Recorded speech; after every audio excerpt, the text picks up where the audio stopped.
to Pod Savvy Guide. My name's Steph, and I'm going to be honest. This summer, I am struggling to book guests. I feel like I'm in a little, it's not, I was going to say slump, and then I was like, that's not a word. I'm in a little slump where it's feeling hard, and so then I'm self-prophesying, like, like, I can't book anyone, and then I'm not booking as many people. So I wanted to do this episode and really dive into why most podcasters quit and how to make sure you're not one of them. Now, for the record, I'm not gonna stop podcasting. I've almost been doing this for a decade, and I love it, and it brings me so much joy. But I have seen the cycles of why people stop doing it. And so I think the first thing is, people trying to do everything themselves. Now, I'm a DIY podcaster. I love being a DIY podcaster, but I've also seen a lot of people be successful, having someone else do the editing or having someone else do the social media posting. So it's whatever helps you be the podcaster that you want to be. And with podcasting, I mean, it is a lot of work when you're doing it yourself. You're booking the guests or you're doing solo episodes, you're sending emails, you're researching, you're writing interview questions, you're editing, you're afterwards doing the show notes and then clipping it for social media and trying to promote it. Um, and I think my biggest advice here is to, like, if you're in this mode of feeling like, whoa, it's just a lot. Like, ask yourself, okay, what can I automate? What can I batch? How can I simplify? And should I outsource? Those are ways to really help simplify your process so that on the times that you don't feel as motivated or life is busy, that you can continue podcasting.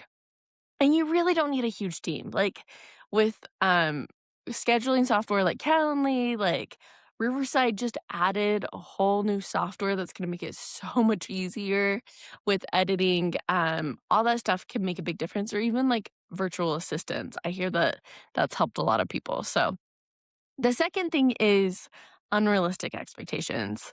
So many podcasters expect, so many downloads, sponsorship, fast growth, like to get clients instantly. And then after, 5, 10, 20 episodes, they wonder, is this even worth it?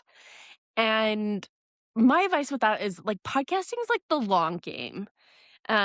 Because you're building that trust. You aren't asking for a sell. Like it does take longer, but you're building that trust and that you are the authority, the expert that they should go to. So instead of being like, how many downloads did I get? Is this even worth it? Ask, am I improving? Am I building relationships? Am I helping someone? And am I, are you able to do it where you're being consistent, whether that's posting once a month, whether that's posting weekly, whatever that is, once a quarter? Those are huge wins.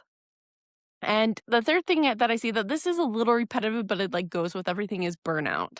Because um somewhere along the way, like most podcasters think that they have to be like all the other shows, that it has to be weekly episodes, that you have to have YouTube videos, that you have to post every day on social media, and doing newsletters and all these things. And like the fact of the matter is that like you can do whatever you want. I mean, we had on Dave Campbell, who he has some shows that are like every other week. He has some shows that are monthly, and it doesn't matter, but he's being consistent with that. And so I feel like the second expectations and unrealistic expectations and burnout go hand in hand. Um and there's times and seasons, like I really needed to take that break in March, and I guess I could have tried to wait until the summer. But like at that point, like podcasting wasn't being fun for me. And I was like, okay, I need to take this break. Um, so I guess the big thing to ask yourself there is like, what's the thing that you can do consistently for the next year? And if you know that you could be consistent once a month, 2 episodes a month, doing only audio, not doing any social media or doing one social media on a platform, then That's great, like, because consistency really beats intensity, and consistency at whatever you can do is really the key. And then the 4th point is losing momentum, and this is where I'm at right now. I took this break, now I'm trying to get back in my routine, but I haven't caught up, and now I'm feeling guilty. I took a break and now I never got back into my routine and now I'm feeling guilty because I'm like, I'm teaching people how to podcast and I'm not able to like have my consistency.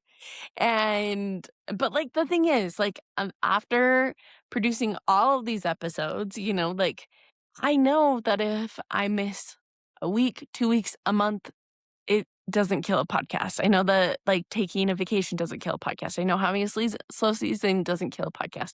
There's gonna be ebbs and flows, but the biggest thing that, like, kills a podcast is deciding you're done, that you aren't gonna do it anymore.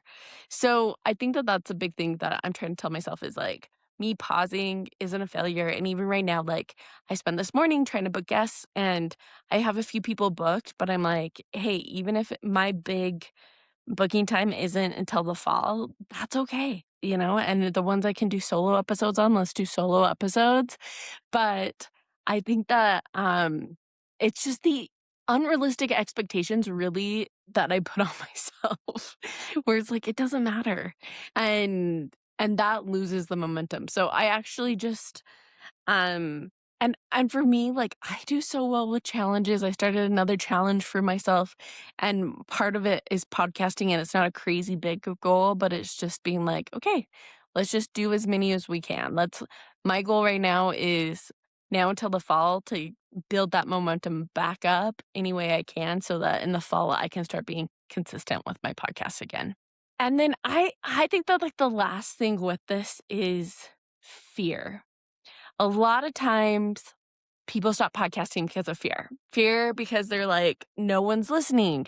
Fear because, their guest says, "Hey, can you take this down?" Which that happened to me once, and you're like, all this hard work of editing and everything, and they don't want it up. Fear of, "Am I wasting my time? Like, is this even worth it?" Fear of being like, "Someone else is doing it better," or, "There's so many podcasts." And my like, the thing is with this is that podcasting, I say it all the time, you're being a creator instead of a consumer.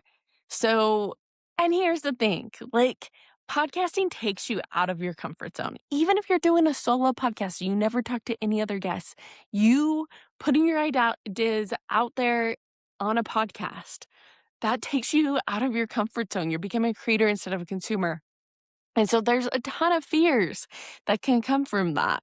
And I think, like, honestly, more than most people don't have a guest probably be like, "Hey, can you take that episode off?" That happened to me 1 in 1,000, like, but I think that a lot of times being like, "No one's listening. Is this worth my time? Like, does it even matter?"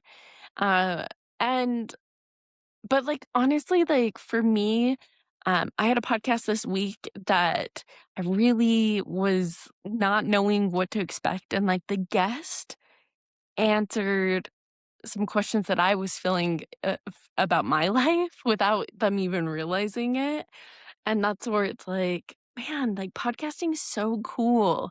Or even I'm doing a bunch of solo episodes today, so to be able to, like, get on my soapbox and, like, share my thoughts, it's pretty amazing, and so that fear can come, and that fear of being like, "Does this matter?" But, like, honestly, I feel like every episode teaches you something, and every episode really does make the next one easier. And in time, if you're loving what you're doing, you're gonna find your people that are loving it too.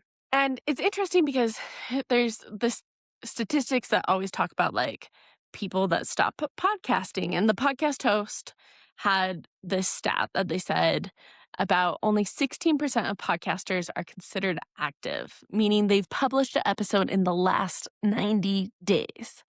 Okay, this is mind-boggling. So if you in case you didn't hear that, only 16% of podcasts are considered active, meaning in the last 3 months, the last 90 days, they had a podcast published. So even if you're only posting once a month, you're in the top 16% of active podcasts. And so I hope that that can help you a little bit and not beat you down because obviously podcasting is a hard thing. Unless you have a hired team that this is their full-time job to keep it going, majority of people are struggling. What is that? Like 84% of podcasters are struggling being consistent.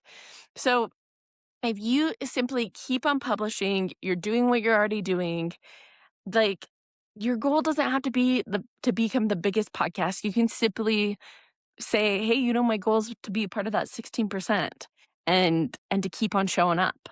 Okay, and wrapping up, here is a recap of what we talked about, the 5 biggest reasons, in my opinion, that podcasters quit. Now, the first is trying to do everything yourself and not having the systems or the outsourcing that you need to make things easy and to spend less time on admin and more time behind the mic. The second is expecting results too quickly.